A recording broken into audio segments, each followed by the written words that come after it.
En 1939 inició el asedio a los judíos por parte del nazismo encabezado por Hitler. Terribles métodos de exterminio se utilizaron para acabar con los judíos solo por el hecho de ser judíos, es decir, se les mataba por razones de discriminación o de supremacismo racial.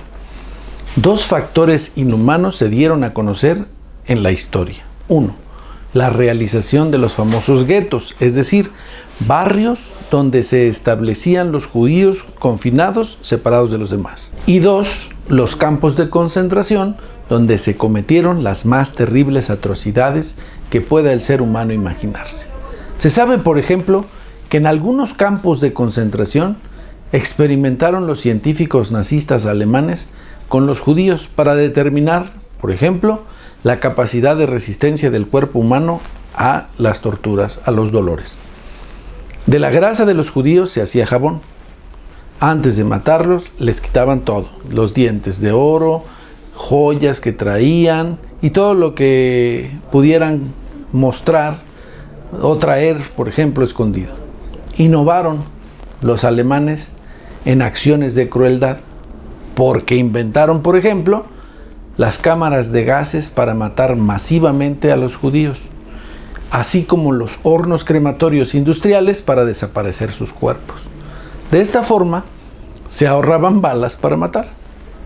Según el analista argentino Cristian Lamesa en su magnífica obra La paternidad del mal, en la cual destaca quiénes fueron los cómplices de Hitler, se describen pasajes aterradores de lo que hicieron los alemanes y los banderistas ucranianos en contra del pueblo judío.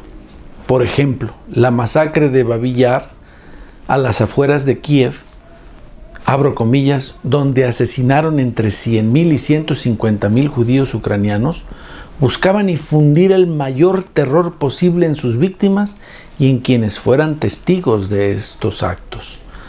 A muchas mujeres y niñas las violaron salvajemente antes de torturarlas hasta morir. Casi nunca utilizaban armas de fuego durante estas matanzas. Tan solo se valían de hachas, sierras, barras de hierro, cuchillos de todo tipo, tornando de este modo a los ataques en auténticas orgías de sangre y de terror.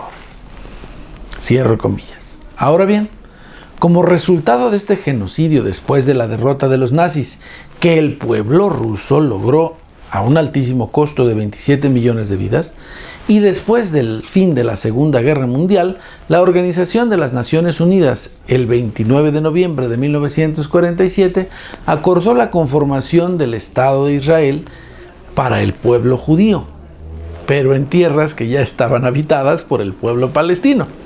La votación fue de 13 en contra, 33 a favor y 10 abstenciones. Eso fue el 29 de noviembre de 1947. México se abstuvo. Israel le hizo como el sapo, se empezó a hinchar y a hinchar, y después pues corrió a los palestinos y los arrinconó en la famosa Franja de Gaza.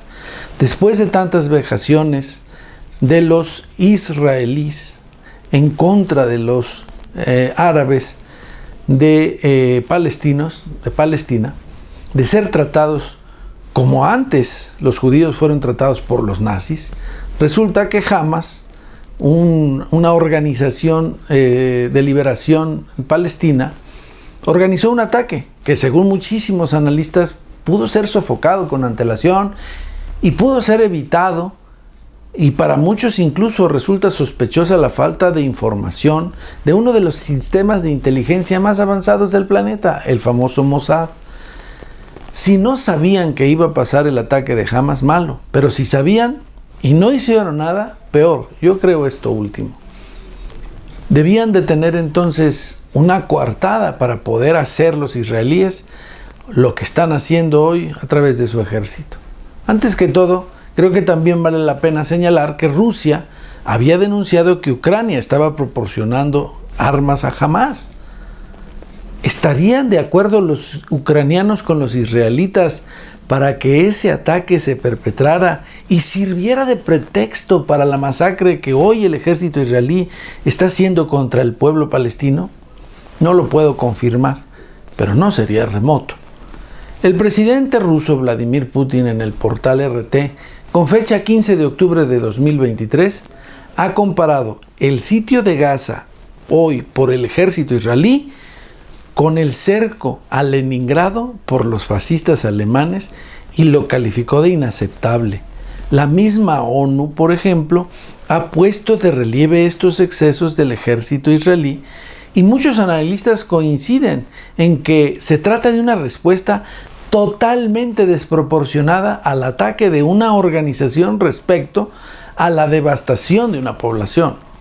Una nota del portal RT con fecha 17 de octubre de 2023 señala lo siguiente: sin palabras, la ONU denuncia ataque mortal de Israel contra una escuela con miles de refugiados. La realidad nos muestra que los pasos que hoy se dan van en la dirección de un trato como el que recibieron los judíos de los nazis, y ello resulta totalmente peligroso para la paz del mundo.